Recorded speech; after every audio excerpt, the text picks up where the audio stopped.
I have coffee. So we're set.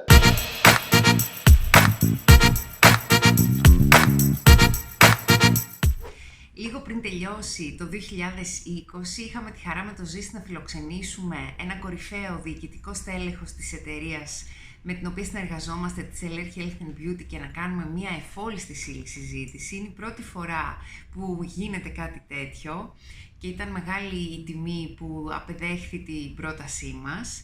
Μιλήσαμε λοιπόν όχι μόνο για το χώρο στον οποίο κινούμαστε, που είναι η βιομηχανία των άμεσων πωλήσεων, αλλά γενικότερα για επιχειρηματικότητα, για την τάση της αγοράς και πώς διαμορφώνεται από εδώ και πέρα, για ηγεσία, για τα χαρακτηριστικά των ανθρώπων που σήμερα αυτή την κρίση την παίρνουν και τη μετουσιώνουν σε ευκαιρία, και φυσικά για το δικό μου παραδοσιακά και σταθερά αγαπημένο θέμα, που δεν είναι άλλο από τη γυναικεία ηγεσία και επιχειρηματικότητα. Στο κείμενο κάτω από το βίντεο θα μπορέσεις να βρεις και σε ποια λεπτά είναι και κάθε ενότητα, έτσι ώστε να πας εκεί που σε ενδιαφέρει. Κράτησε λίγο περισσότερο από όσο το είχαμε αρχικά υπολογίσει, αλλά μας συνεπήρε η ροή της συζήτησης. Ελπίζω και εσύ να το βρεις πλούσιο σε νόημα και σε ουσία, και φυσικά θα χαρώ πολύ να στείλεις τα δικά σου μηνύματα, τις δικές σου εντυπώσεις ή τις δικές σου σκέψεις επάνω στα θέματα που ανοίγουμε κατά τη διάρκεια του βίντεο. I want to thank the audience first for being here, I mean. So I say thank you very much for being here. I think that this is one of the most nicest conversation that we ever did, because it's first time that we have the opportunity to bring in front of the camera and talk with somebody who is leading the biggest, I think, region of our company. You will tell us all about it. All about it. He's a vice president from Region 6, from Health and Beauty. And I think it counts how many countries? I'm not sure. 7? Honestly, I think, yeah. Well, hi, everyone. Very good to be seeing you. Zήση, especially you, you know. This should be an interesting hour or so of thoughts and intellectual challenges, I presume. I think there are 9 countries, and yes, geographically it is the largest, because we are going all the way from Bering Sea, which apparently is very far away, down to Mediterranean. Yes, so there is some space. Okay, there is some space. We are very happy to have you here, Sebastian. We would like to speak about very interesting things that we never have the chance to speak with another person from your perspective, your title, I mean. And this is why we appreciate the fact that you are here with us. And let's go down to the conversation. Let's start. First of all, can you please give us the exact title of the full, the full title? Right. So, well, I believe that would be regional vice president. Okay. And yes, managing this new exciting region for a number of years now. But yeah, it's regional vice president. And give us a little bit of context, meaning where are you coming from? How you met Elar? How far back do you want me to go? You know, I'm an old man, so I comfortable. We have time.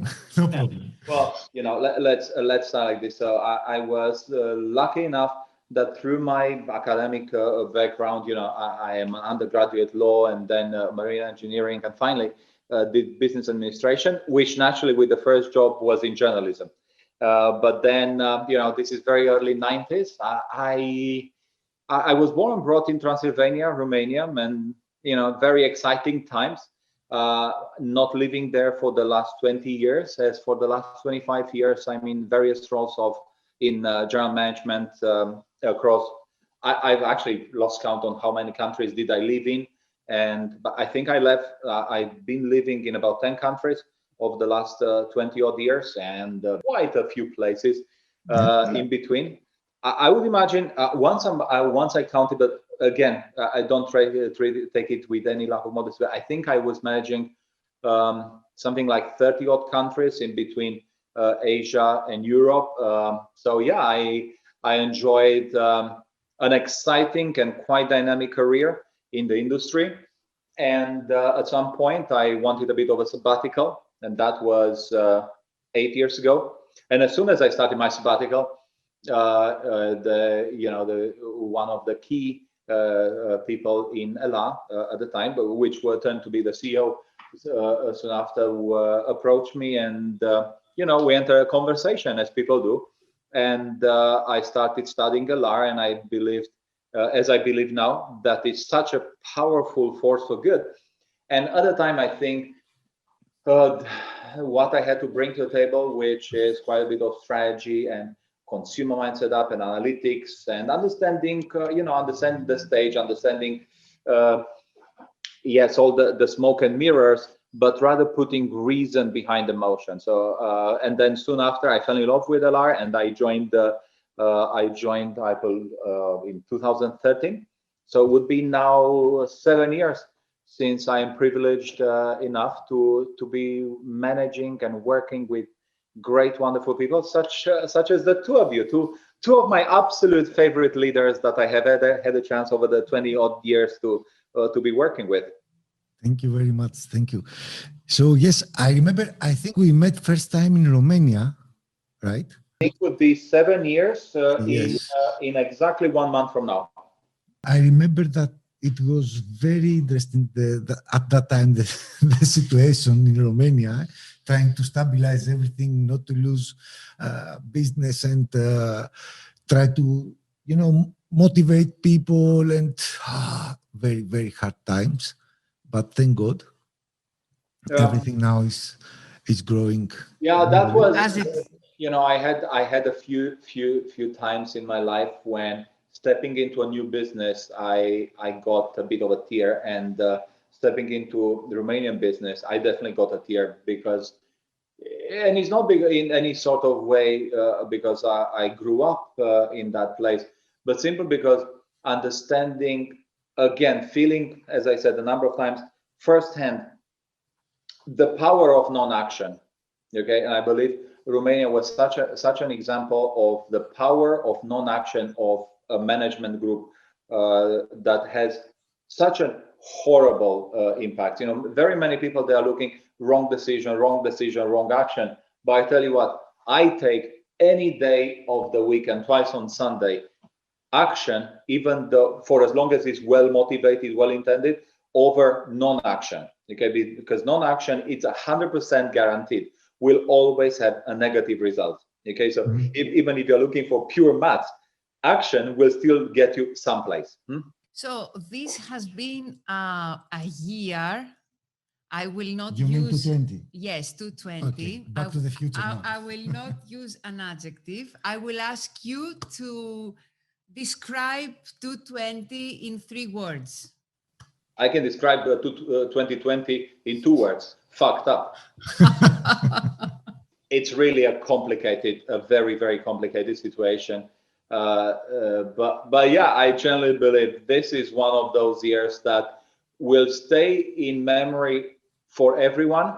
I think for us, will stay in memory for multiple reasons, and not all of them bad.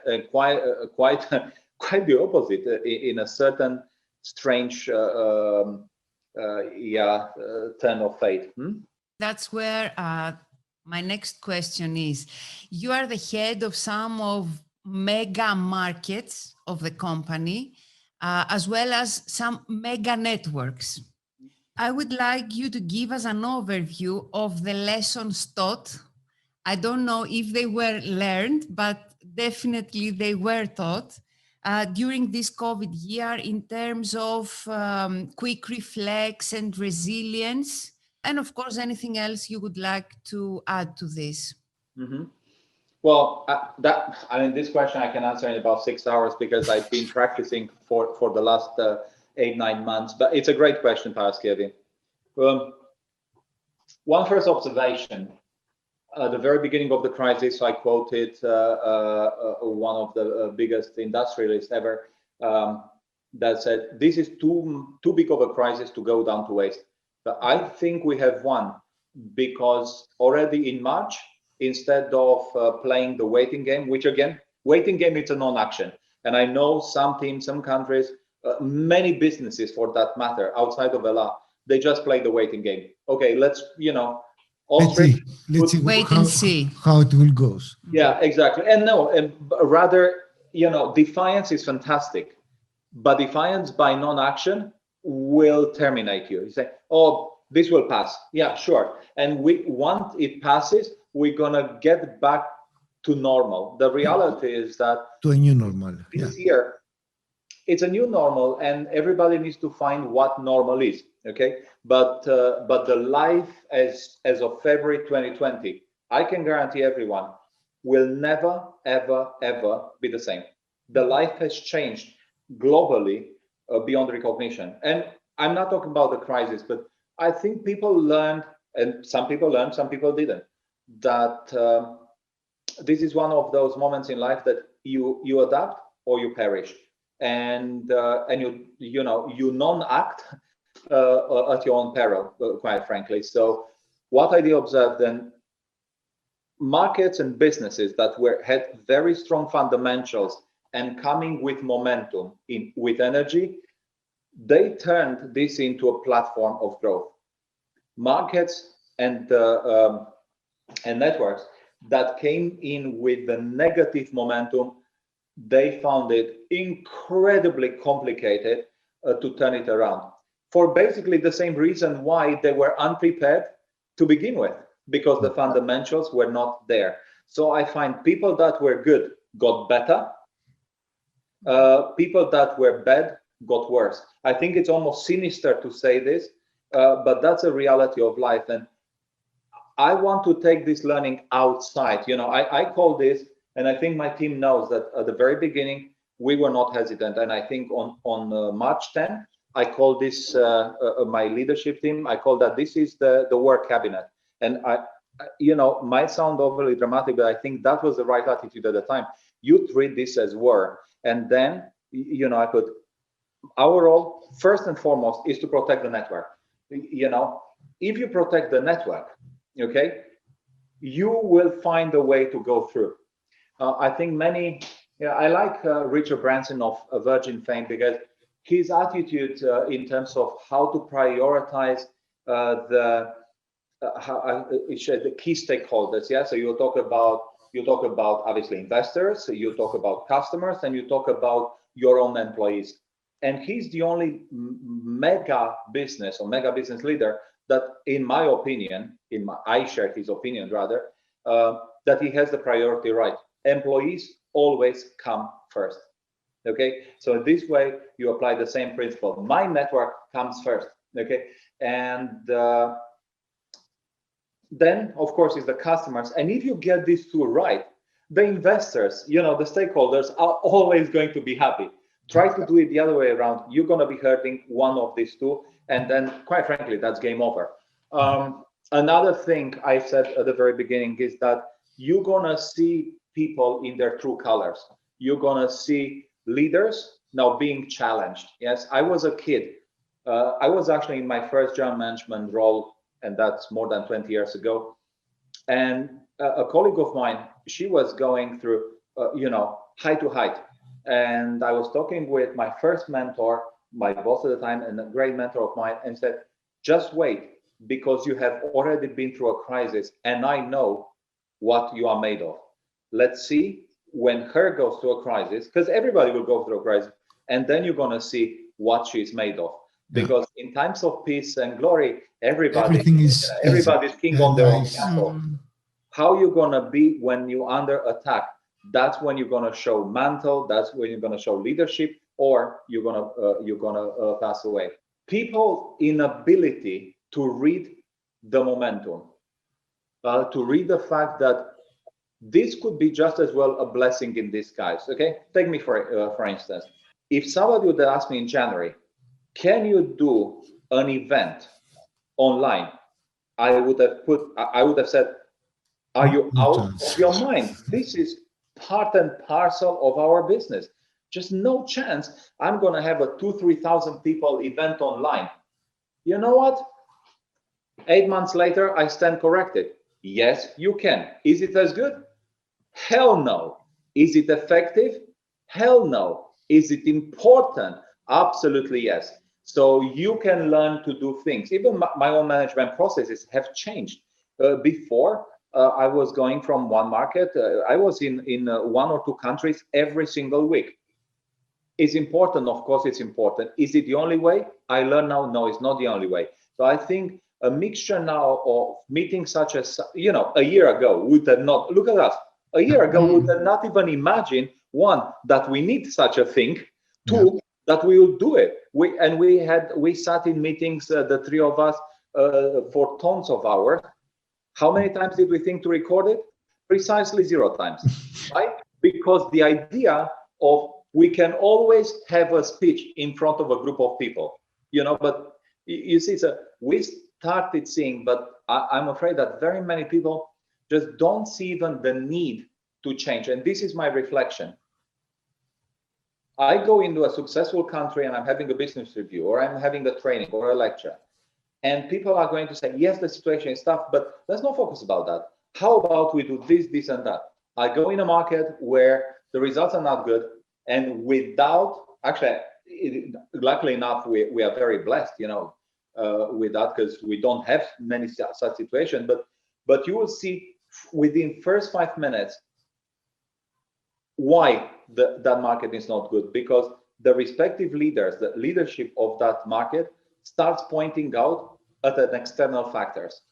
The winning markets are pointing out what we could manage. Okay, we can't manage the crisis, we can't manage the lockdown, we can't manage a curfew after hours. We can't change that. So how do we manage with this context? And this is, to me, it's pretty obvious. Yes, denial versus acceptance as a starting point determines absolutely everything after. You touch a very sensitive point, which I call the relearning era of the things. We have to be, I call it rebound from basketball, to have very fast rebound, to get the message, and very, very fast to be able to adjust what is needed.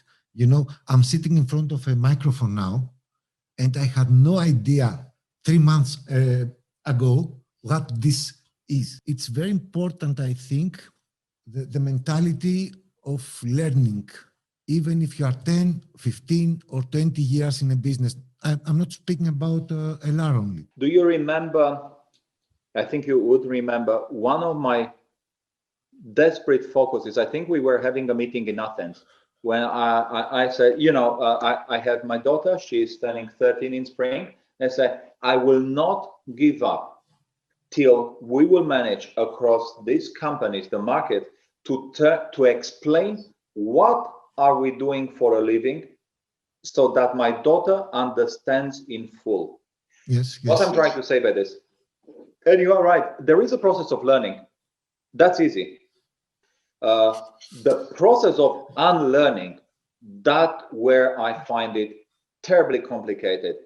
One of my favorite books, and I suggest to your friends here that are watching this, because they have nothing better to do, to read, is a book called "What Got You Here Ain't Gonna Get You There." Okay, now that's brilliant, because if you stay to think about it, most of us, I said earlier, I too, as two of you are, we are in a many ways prisoner of our own success.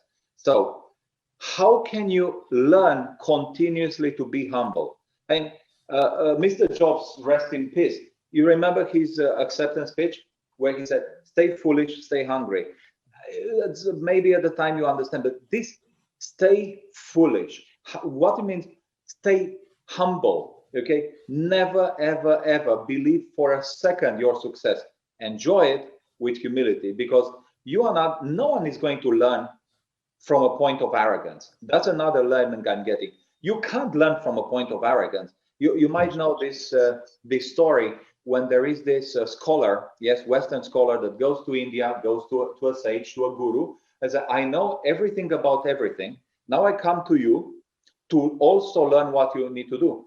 To which the scholar just took his glass, didn't say a word. He started pouring water, filling it over, spilling it over. And at some point, the scholar asked, what are you doing? Well, that's exactly what you asked me to do.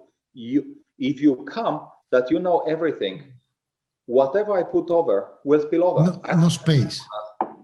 Exactly. So humility, and in challenging moments like this, this saddens me most when I see good people that simply do not accept the situation. And like me, I was talking with one of my country managers. I said, all I'm doing these days, these nights, I'm thinking not what I know. I'm thinking, what don't I know? And what can I help my teams? How can I help to innovate? I'm coming with ideas for different reasons, but you can't come with an idea from arrogance, because if you come with an idea from knowledge, will be always a product of that idea. In the same fashion that you cannot fix a problem from the same level that you have created a problem. You need to look from a different angle. That angle is humility. I think this year shows, every time it shows, but this year it perhaps highlights that leadership is humility, and you cannot lead from a position of arrogance. Again, to your brilliant question, how can you unlearn if you are not humble? How can you let your monkeys in the back? How you can drop your luggage? And there is another thing, Zisi, that definitely best, or one of the best around, and that is communication, particularly over social media. We are born, okay, Paraskevich is young, but the two of us, we are born in church, yes, in the classroom. That's our church. That church, it doesn't exist anymore. Frankly, I think it didn't exist for a very long time already. We just failed to recognize it, yes? But what happens? Once we get people in the room, we have their time. We have their attention. Because, honestly, I mean, just think in a material way. We close the doors. We own the room, yes? We close the doors, and if somebody stands up to leave, you feel bad. But when you are in front of this, there are no emotions or feeling bad about it. If people switch off, that's it. If you are not good with you, they switch off from you in precisely 2.3 seconds, which is about the span that people have. Now, talking to unlearning, how can we simplify our message, whatever our message in a business context or another, that normally would be having hour and a half, how can you put it in 10 minutes? Bloody difficult. But this work we have done. Speaking of Romania, I took that team, and I think that we started putting the script together from the elevator talk. What is this company? What is the model? But you start with the 2 minutes. Anyone can talk for 5 hours.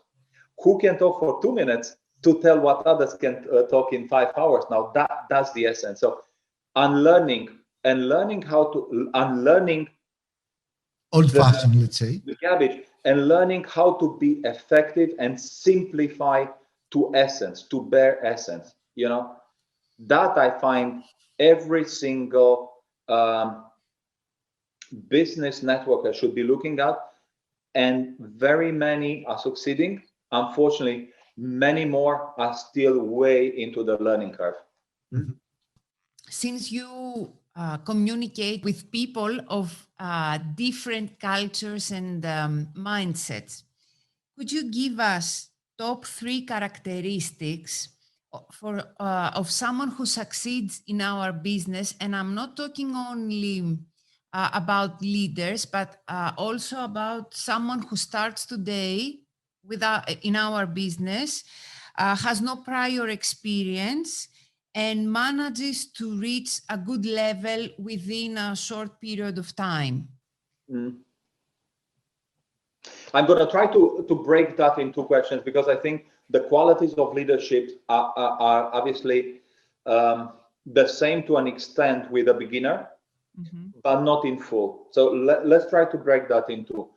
I think in leadership, I already said, to me, in moments like this, got to be resolve,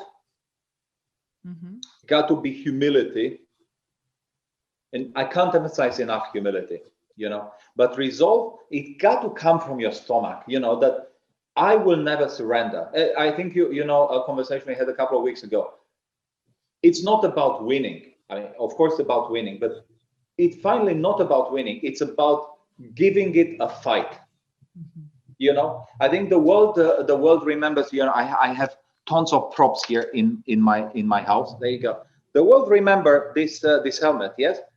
Yeah. They are not remembered because they won, because as my history serves me, they didn't. But the world remembers the Spartans because they gave it a fight, okay? And the fight in itself is the win. People who don't even give it a fight, they don't give themselves a chance to succeed. So that resolve, that drive, I think you remember, Zisi, when I told you that in spring, after this crisis started, I think I had straight weeks without the weekend, and I'm talking about 12 hours a day of continuous work. And not because I wanted to, because that was the need of the day, that was the need. And this is how we led the businesses. So, and you need to adapt.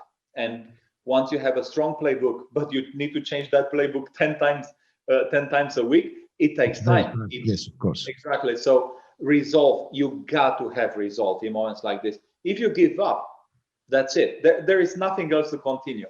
Humility to accept the situation. You know the Irish saying, yes, give me the wisdom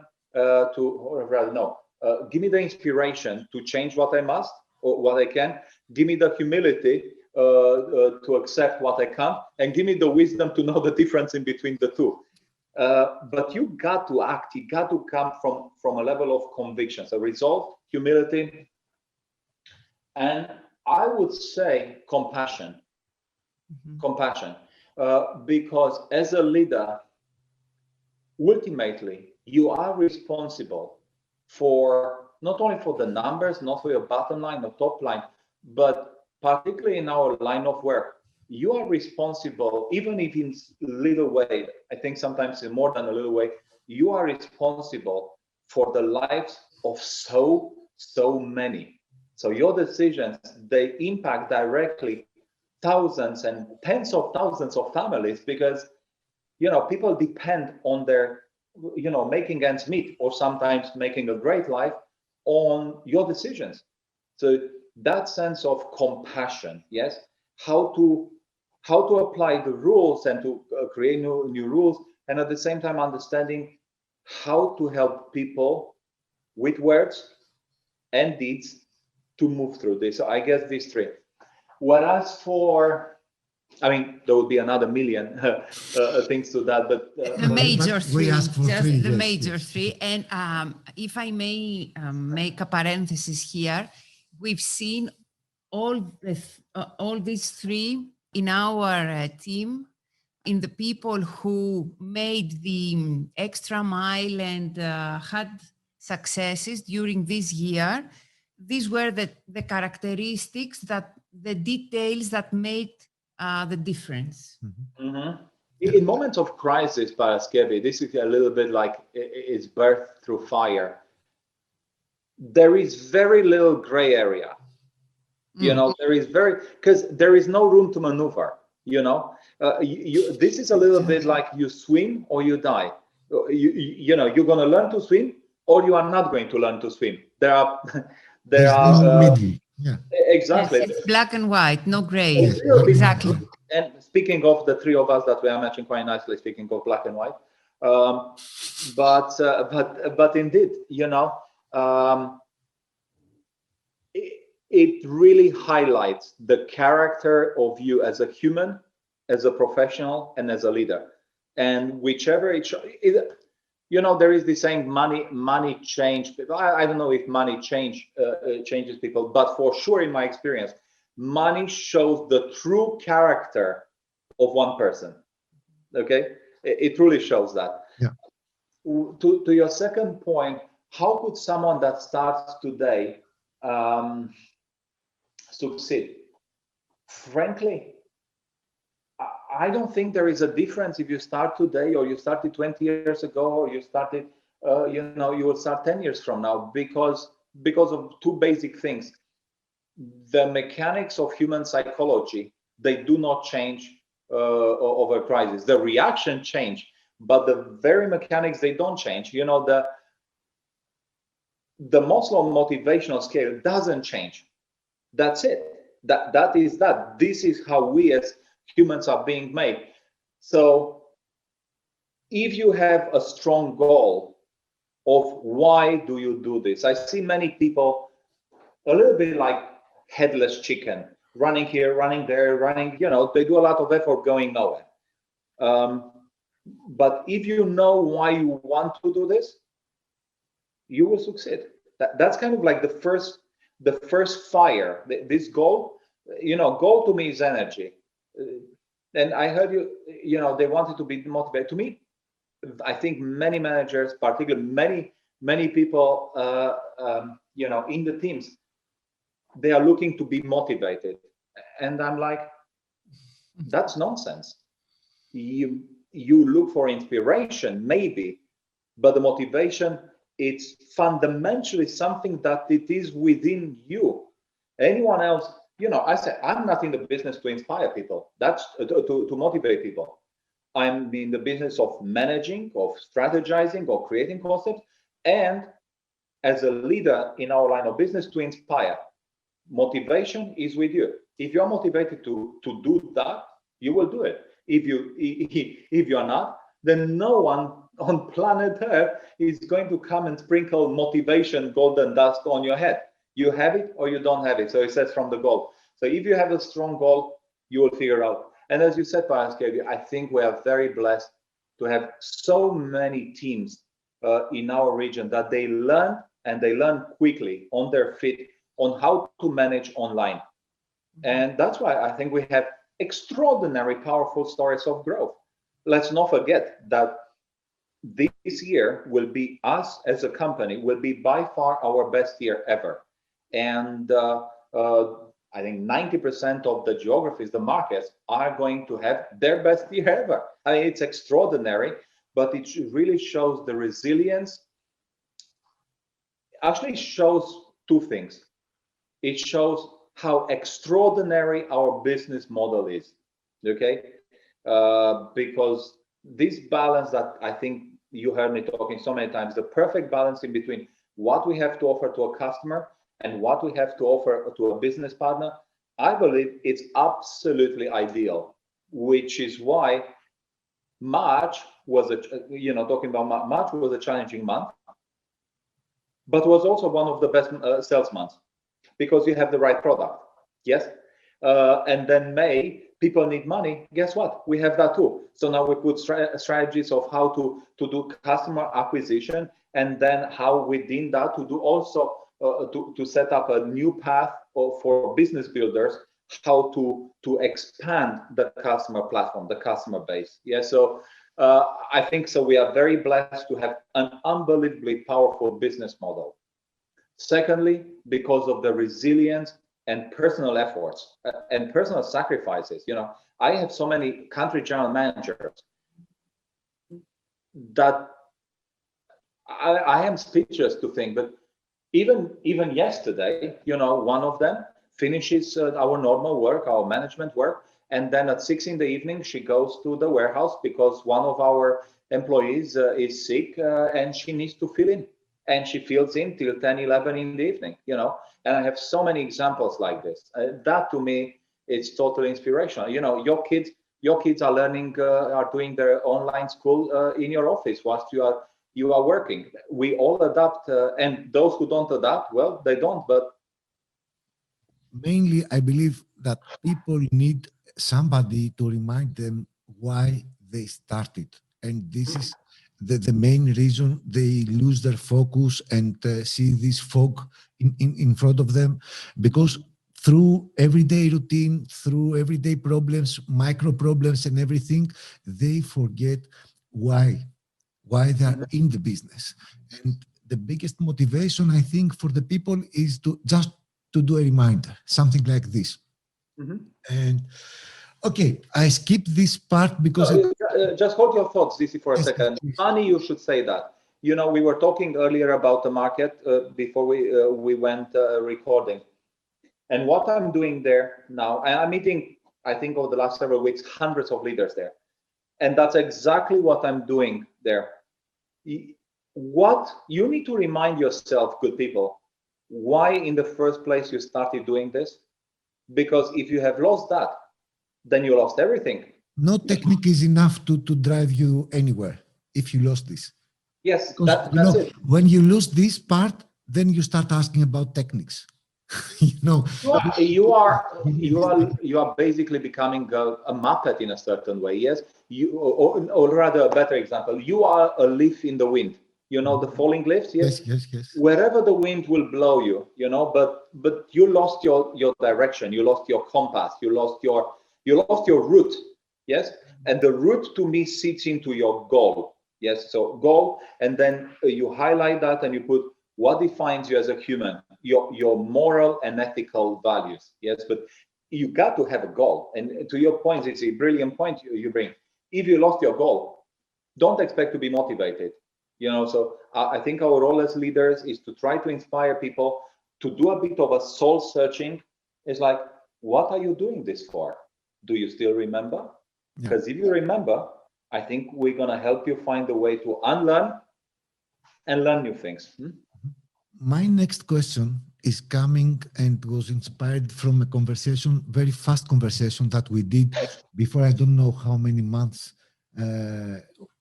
during a dinner that we had. And we were talking about leadership, leaders from the network part, I mean, and the different challenges they face when they need to grow their organization.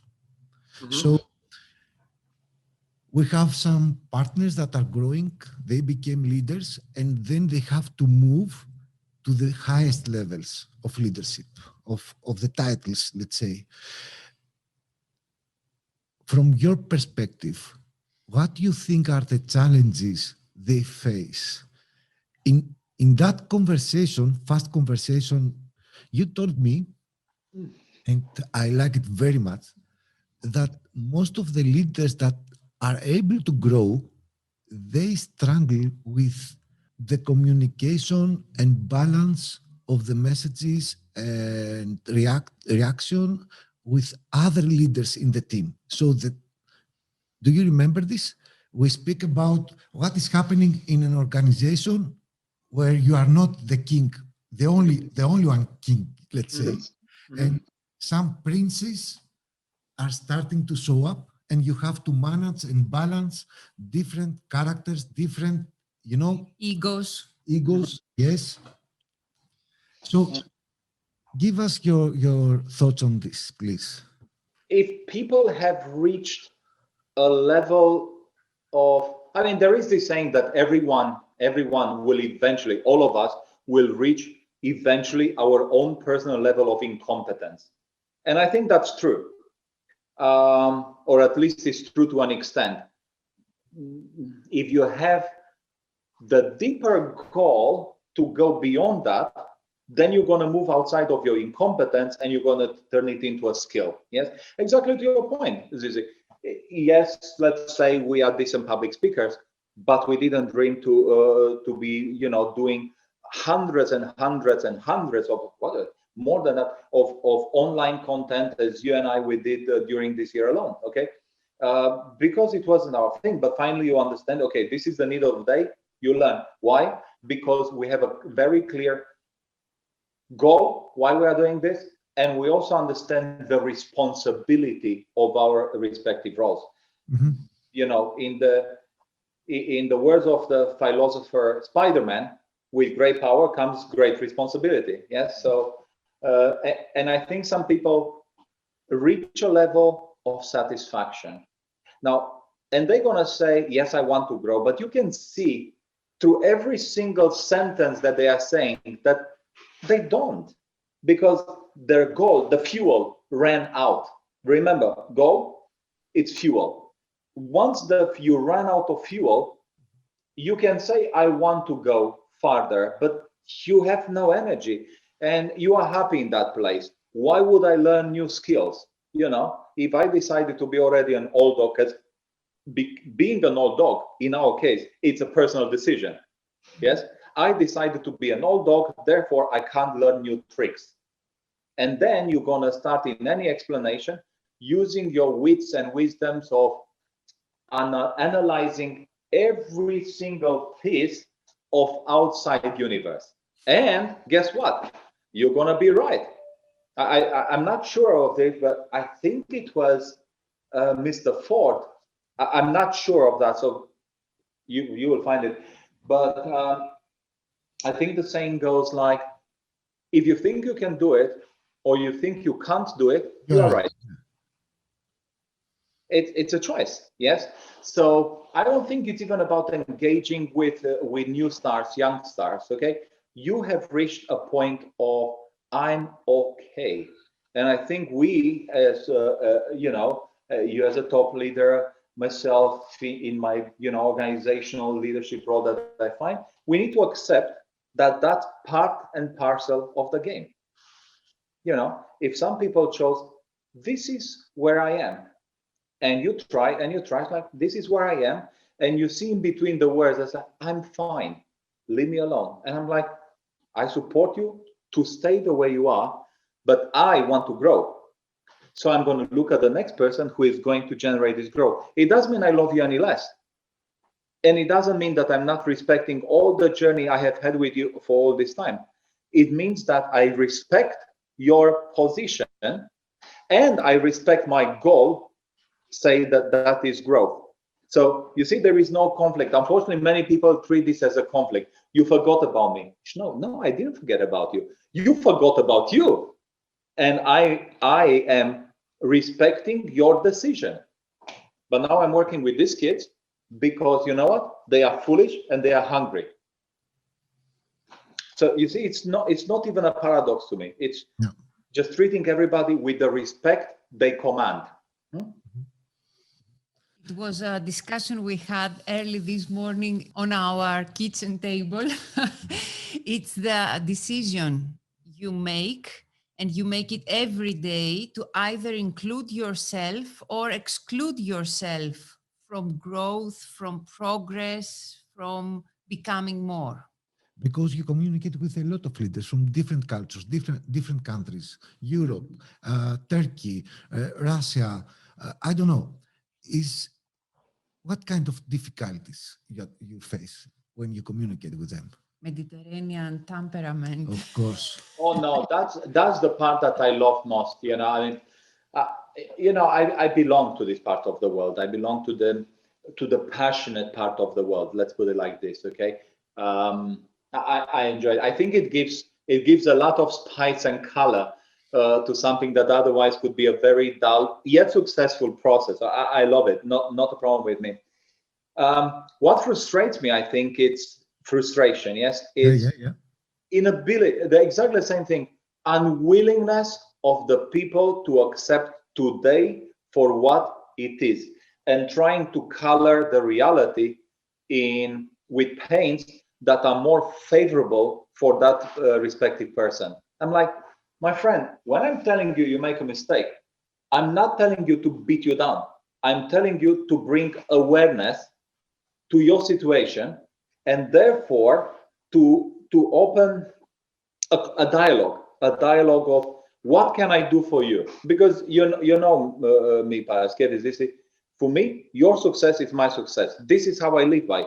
Your success, it's my success. I'm a steward of this company in the sense that I'm protecting the company and I'm trying to serve the best I can, all the leaders and the teams in this part of the world. I also accept, well, as I said earlier, that some people just choose to say, that's it for me. That's as far as I go. Thank you very much. I am happy. So it's like, I started this so that you are happy. So if you say that you are happy and I see that you are happy, it's a choice that I will respect. Where I'm having a frustration with people that say, help me. It's like, okay, let's have a talk. And then, the saying that for every single solution I give you, you have another problem. Another problem, yes. That is what kills me. And I know that the people, when I offer the solution, say, I did that. It's like, the fact that you have did it once, it doesn't mean it's a behavior. It doesn't mean it's a process. This is the frustration. Like, people, is it humility? I don't know if it's humility in this particular case. Just unwillingness to do what it takes what it takes to move from that situation. Okay, so it's not even about comfort zone. It's a zone. It's a strange zone. It's like, help me. Here's my help, but it doesn't work. It's like, but did you do it? No, but it doesn't work. I'm like, what do you want from me? You see, and I think you have exactly the same experience. Nothing frustrates me more. Nothing frustrates me more to offer somebody a solution only for that person to tell me that I have a problem with that solution. It's like, you have a problem. I give you the solution to the problem. How about you do that with respect and with integrity and really with conviction, and talk to me after you have done it and tell me that it doesn't work. I'm a bit surprised, not bit, I'm very surprised because I lived this 1 million times in the past. Not only with leaders, but for any level of partners. And, you know, especially that category of people that you give them something and you say, they say, I try this. I already do this. I do this and I do that. And do this. I do that. I do this. I do that. And you know that either they are not doing it because they don't understand completely what we are talking about, or they do it, but in a different way than the way you suggest them to do. So it's like they try to copy paste, or they think they copy paste, but the paste is wrong. It's not copy. It's not from the copy, let's say, you know, something like this. Anything multiplied with 0 will be 0. And it has nothing to do with business context. No, It goes no. beyond. It's a pattern of behavior. It's a mindset, I would say. Mm-hmm. You are 100% right, Paraskevi. It's a mindset. These are people that are choosing not to make mistakes or to risk anything. Actually, one of my coaches back in the day, very beautiful thing, said, if you are not willing to do mistakes, nothing will happen, nothing at all. Nothing will happen, you know, nothing changes if nothing changes. And I'm trying to tell people these days, guys, nothing changes if nothing changes. You don't need to admit in front of me. Of course, people want to feel, that's why it's mentality. That's why it's a human trait. All of us as humans, we want to be loved and appreciated.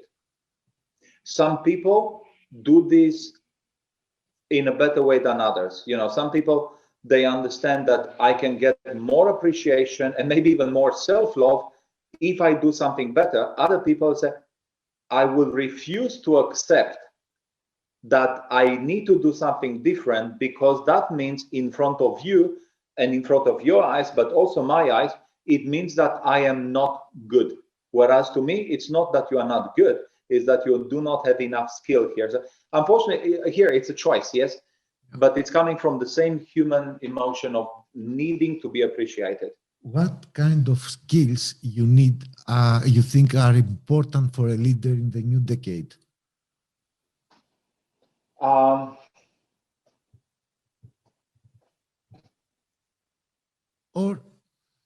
no need for change?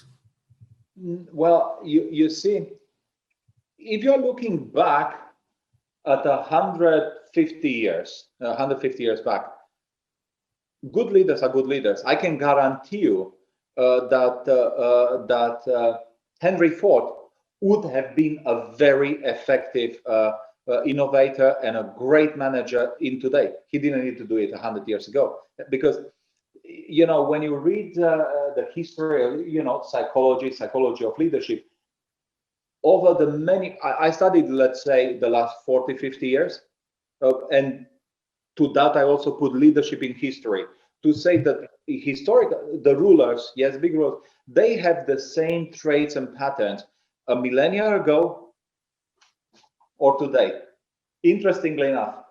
So I don't think the general rules will change. If you have them, you have them. You know, I was successful in 3 different companies. Okay, over, I don't know, 20, 30 countries. Because I think the core of understanding of leadership is the same. Yes. Is that kind that affect the understanding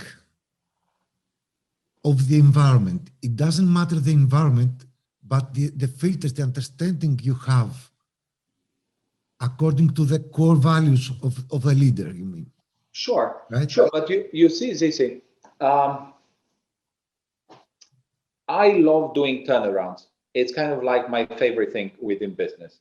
You know, I did startups and it's great. I did step ups and it's great. But the most fun and most intensive things you can do in a business, if you are in a certain leadership role, like general management leadership role, is to do turnarounds. I love doing turnarounds for many reasons, because there is a process of unlearning, there is a process of rebuilding, and somehow you see the results black and white, sometimes as early as 6 months, sometimes as late as a year and a half, but you see it, and this process. So within that, I always say you have the holy trinity of business. You know, what's your sales model, what's your marketing model, what's your operations model. Yes, and within sales model will always be, and if you wish also with your marketing model, how the fundamental question is how to get to a customer, satisfy her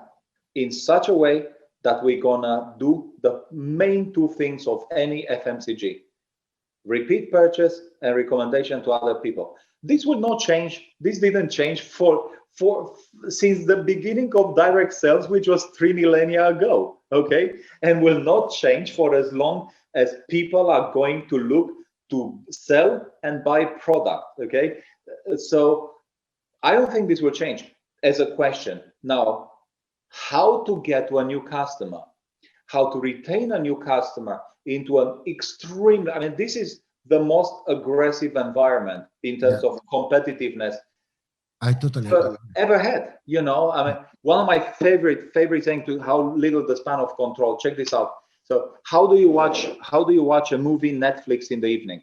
Okay, on Netflix in the evening. Well, you browse for 40 minutes. You choose something that you have already seen 15 times, and for the 50 minutes of that series playing, you're gonna be on Instagram. Yes, but well, we don't have Netflix to start with. You know, and I think the question will still come to how to get to the customer, how to keep Her Majesty, because finally, I keep, even today, 2 hours, 3 hours, I had a session with a group of leaders. I said, there is only one person that spends money into entire value chain of one company, and that is Her or His Majesty, the customer. Yeah. Everyone else stands to make money out of that. That is not going to change. How to get to the customer. And then, of course, we have our networking, our social selling, our networking model, but that is about customer expansion. Yes, I think this fundamental is not going to change. Tools will change infinitely. I'm hearing now from a couple of networks that they are using TikTok for networking. I'm like, I would have not imagined that a year ago, but you know what? Right now, I think throughout this crisis, I think we learn you need to be open to anything because you have no idea what is the next thing. You know what is crazy with TikTok? Okay, one day I was in the car and with one of my friends, and I say, make me a video now, because it was a very nice song on the radio, you know, and I make a 30 second video, and I had 100,000 views in this video in TikTok in less than 1 month. Yeah, which is an unbelievable number. This is, I suspect, you know, what I think several questions. I'm talking now within our business, but I think you can extrapolate with outside our business. Our product, we believe, I don't think we need to do anything about our product. And when I refer to product, I mean our physical product and our sales model. Yes, I think we are incredibly good. We're going to evolve. We're going to add this. We're going to take that out. But we are so powerful, as this last 8 months proved. Yeah. Several questions we need to answer ourselves. What's our lead generation machine? What's our conversion generation machine? Yeah. What's our reactivation machine? We get these three. We are moving forward to social selling because 2 of the 3 factors that you mentioned is the core of social selling, which is something we are standing now for, I don't know, 2 years. And in my opinion, most of the businesses will go only that direction next years, or they will not be in the market. And with that being said, we refill our coffees and keep the conversation for 2 more hours. I'm here. I'm actually having a refill here. Just to close this topic about leadership and skills of next decade, what is your estimate, your conclusion? Say again, I'm not sure I understood the question. About the skills for a leader in the new decade. What you think are, if there are any new skills they have to, or characteristics they have to have? I'm not sure. It's a good question, Zisi. Let me try to put it like this. I don't think there's gonna be a new skill. I think the degree of application of the skills will differ. Yes, because in times of peace, you can play on process and authority. In times of change, you can't play on process because there is no process. You know, if a process. Look at me. I changed during this year 3 times my management processes, 3 times. And there is, you know, I am a very well organized person. As you know, I have my time schedule like at least 9 months in advance, okay? Where I'm going to be, what I'm going to do, how everything plays out. And I run business like this. There is nothing or few things that's more frustrating to me as a manager in that sense, that I need to change my calendar every other week, you know, and it happened to me so much this year, so frustrating. But it's the display of which of these attributes or qualities are going to engage more as percentage of we. And if there is one that I will put my mind on, will be curiosity, intellectual curiosity. Okay, look, I am an old wolf, and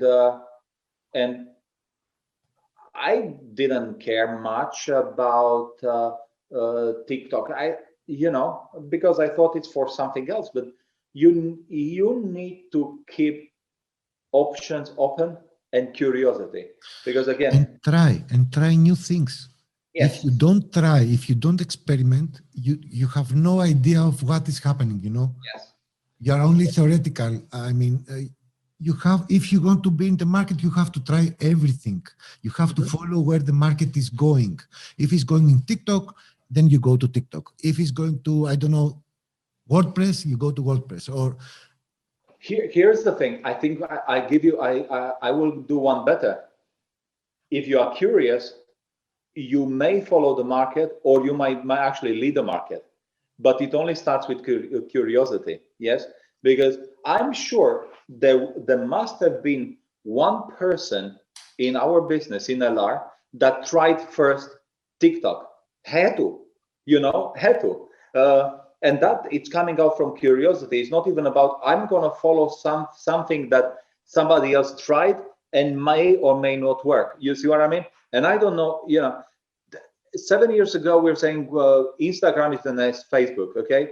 Yeah. And I don't know what's the next Instagram, and I don't know whether that's TikTok. I don't know what's the next TikTok. I don't know what's the next YouTube. I don't know, but you got to stay agile and curious, So I'm not telling people to spend their nights, online, because it's not at all what I'm saying.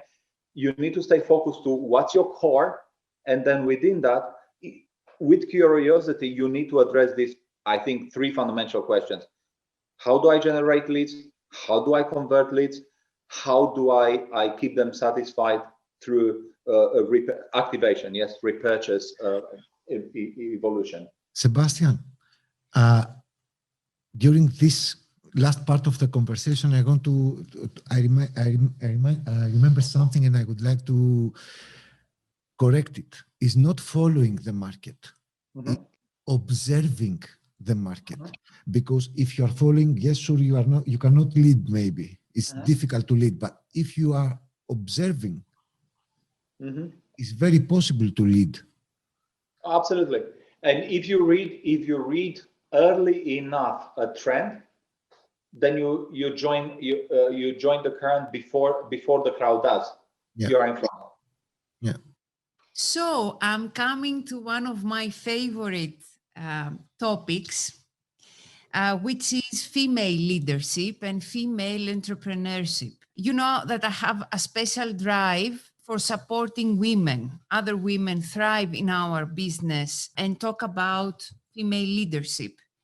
And as we have discussed about it in the past, in any given opportunity, and I have to say in public that your choices have shown that you don't see gender as a barrier as to whom succeeds in high-level leadership roles. Women in our business would love to hear your perspective. Could you tell us a few things about our industry and how you see women thrive here? And I know you talk and work with many women leaders in your region. Well, thanks for the question, Pascal. You know that this is a subject that I'm particularly fond of. You are right. I never will treat gender as a qualifier. It's just not a qualifier to me. You know, the same qualifiers to me are the same: talent, skills, reasons, values.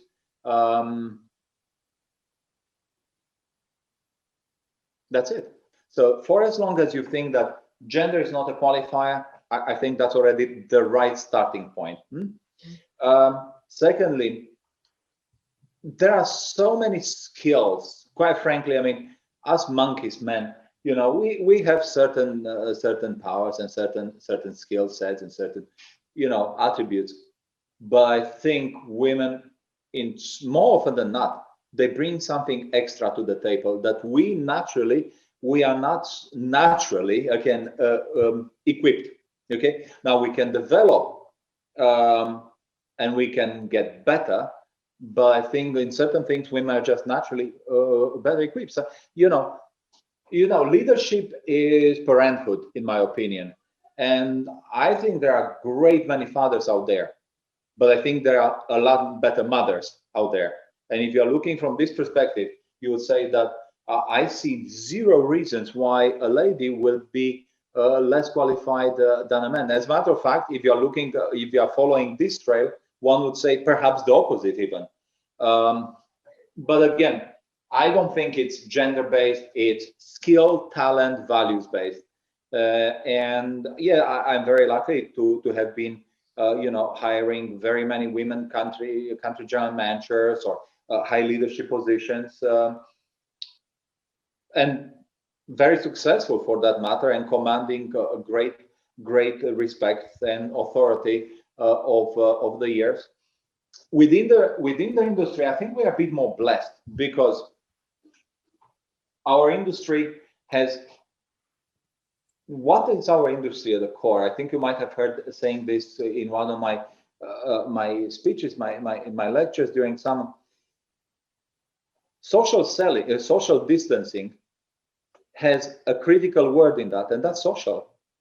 You know, and society on its own, and everything social. Women are simply better skilled in social interactions with the monkeys. Okay, yeah, we interact when we want, but we don't do it almost naturally.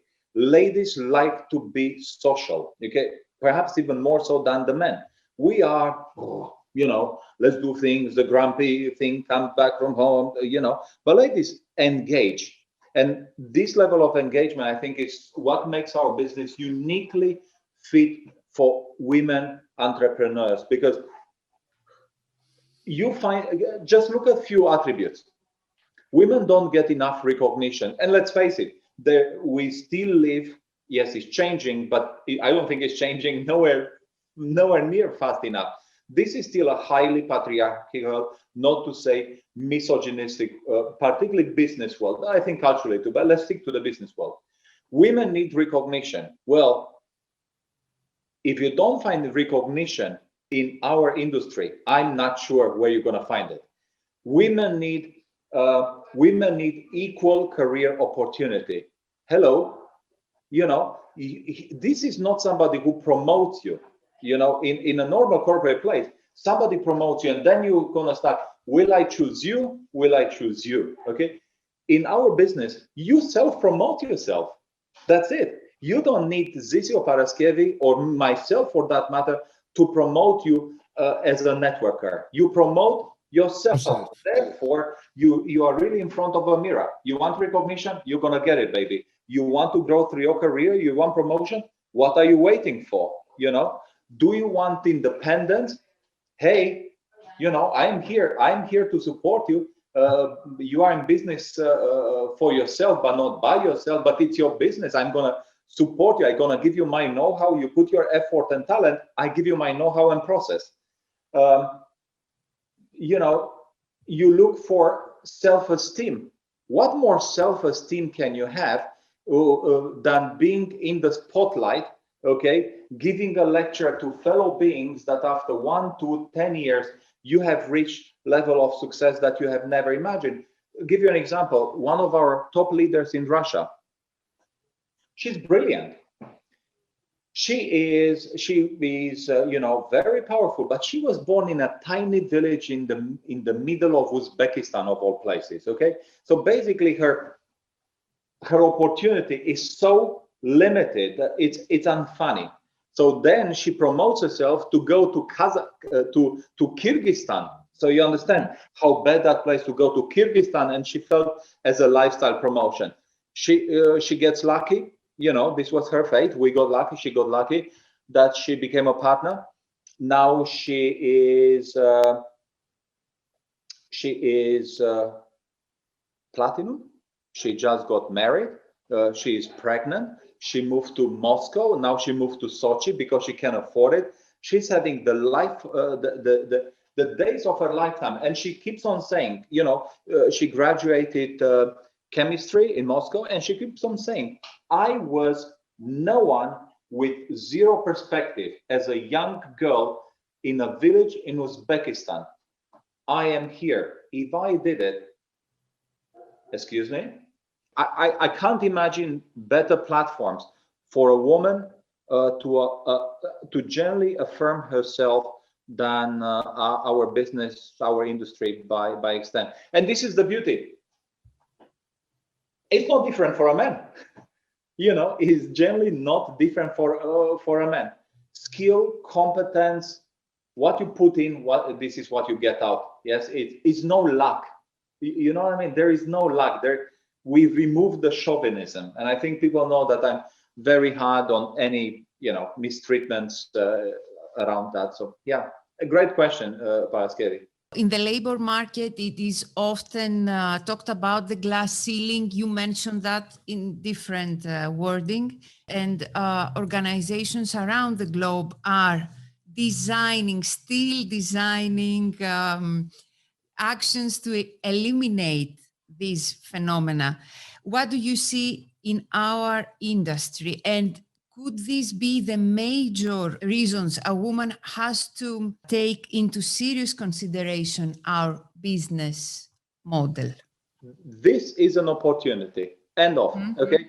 And if you are frustrated by the ways of the world, particularly the corporate ways of the world, well, this is the most valid platform, as I said. But platform, you see, I think maybe that will take us into a different thing, because we provide an income and a platform. So to think about it. So I think that goes both for men and women, but now that we are referring to the beautiful gender. It's a platform of self-affirmation, and it's a business that pays tremendously well, and you can go all the way through. I mean, all the way through, and you will feel. You see, on all the stages I have been, on all the title recognitions I have done, I can promise you one thing: never heard a crowd applauding less for a successful woman than for a successful man. True. I never thought about it, but never heard it. You know, we applaud success at its merit, irrespective whether is a man or a woman. Just for those who have no insider view of our industry, I wanted to hear about your perspective and how you see things. You see our children here. Yeah. I told them that, the only reason to open the door is if we catch fire, and see how... I am seeing them for a long time. I think I've seen them way before you realize they had hair. And I was like, look at that. It's like we are having a fear movie, you know. It's a party, people. It's a party. Yes. Suddenly, all our moments are like a party. So, okay, let's go back in our field a bit. I mean, in our industry, and speak about the challenges you think that we will face the next 3 to 5 years as a market, as an industry. One challenge, and quite possibly the only challenge I see, a challenge that is well addressed and will take some time to fix it, but we are on the way of addressing it. I think the customer will become spoiled for choice of service. Mm-hmm. So to me, the service proposition is the critical bit. I think we are having ways to go as an industry. Okay. And I believe some are doing better than others. We are some of those that we are doing better than others, but we still have much to improve. I would really imagine that will be the service, because as people move more and more online, just to give you an idea, I just heard yesterday that in Germany, DHL had 9.5 million parcels yesterday in their hands, in transit, in Germany alone. 1.5 million of them, they were seriously delayed. They were backlogged. And then they announced that they are not taking new business. Mm-hmm. So it's clear that even if you think about the mega global giant that DHL is, they also hit the bottom, or they hit. Exactly, because people have changed their habits, their purchasing habits. Look no further to us in Athens. Yes, we need to continue to innovate, because our shop it's closed for all the right reasons. Yes, and will be open, whenever the lockdown will be over. But that's not going to be tomorrow or the day after. So I imagine that our industry, not only I think our industry, it's better because, again, the social element to it, and because of the social element to it, we are able to better manage the expectations of customers. Okay, but that would be the one I would be having a big eye on it, Zisi, the service proposition. In my opinion, the only businesses that will survive in the future will be only the businesses who will have the ability to reach direct to the consumer. Even if we have the shop model, let's say, like shops, the experience will be totally different. Mm-hmm. And the product will continue only to be delivered on the consumer. And that companies will rise and go big, and also we will see very big companies to go down. That will not apply, the new philosophy. For sure. I have 2 points here to you. Paul Smith, the British clothier, the British designer. They have many shops, many brick and mortar shops around the world. But he was very clear for many a year back that his biggest shop was the web shop. So such visionaries, they understood, and he's for 50 years this year in the business. And he would be into his 70s, and he understood many years already that his biggest shop will be the web shop, way before the Paul Smith web shop was cashing in. The other thing I want to bring here is, this is something that I said, I think just like you, Zisi, many of my friends ask me, not only friends, but also partners across the decades, really, I'm in the industry, 27 years now, 28 years, and who was asked, is this still a viable model? I was asked this as a kid in Romania, is this still a viable model? Because malls opened, and now I'm talking about early 90s, when there was nothing, so it was very easy to do this. Yes, back then in Romania, you could only buy fragrance, say from on a duty free. Yes, now so malls are open. Will you still be relevant? Like, yes. And then hypermarkets open. Do you think you are still going to be relevant? We are still growing. Okay, malls are empty. Malls they check their compass. Malls are, I think malls nowadays is basically a walking ground, because there is shop. I mean, you go mostly, if you're looking at malls without a cineplex in them, they are all but empty. Yeah. So people that go there for other things such as entertainment, and maybe they will stop into a shop or window shopping or whatnot. So, and then the online platform started and said, are you still relevant? We are here and kicking and growing more than before. So why? And I couldn't agree with you, Zisi. That's why I brought these two little examples next to, because the social element, that's one. But also, if you are seeing as a mega trend, people move away from unemotional purchase to a specialized purchase. And if you see there was, I think throughout 80s and 90s, there was a mega consolidation, and now you see it's again a deconsolidation, because private labels, they want more and more detailed and refined service and product, and then people want expertise. So talking about person, and this is what we offer. Our sales force, our partners, this is what they offer. They offer a personalized expertise. And yes, you can do that with an app. Sure, you can do. But if you do it with a human and an app, I'm pretty sure I know who is winning. Yeah, the experience at the end wins. Yeah, experience and expertise. Yes, of course, of course. LR, next 5 years. How you see LR next 5 years? How you see our company? I was excited 7 years ago. I think I'm even more excited now. If we manage to grow to this fucked up here into a way that is generally, I don't mince words, spectacular, with the plans we have for next year, you tell me where we're gonna go. I mean, this is a force for good. Our company that we like, we love so much. I see greatness, quite frankly.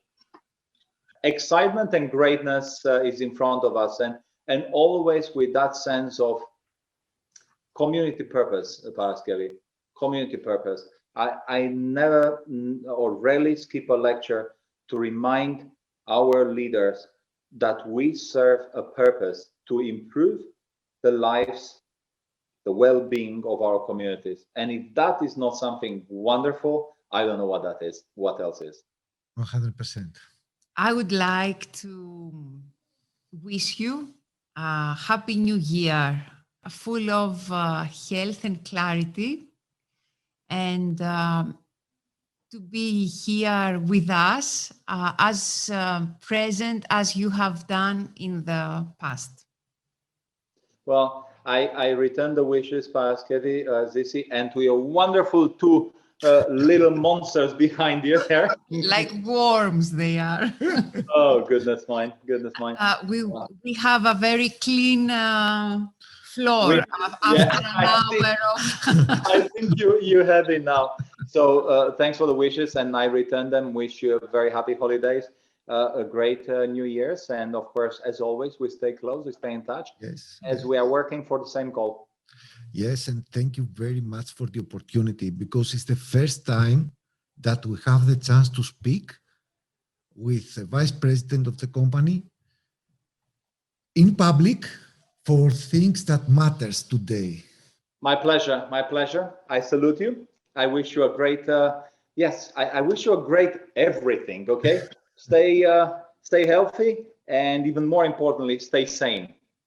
Thank you very much.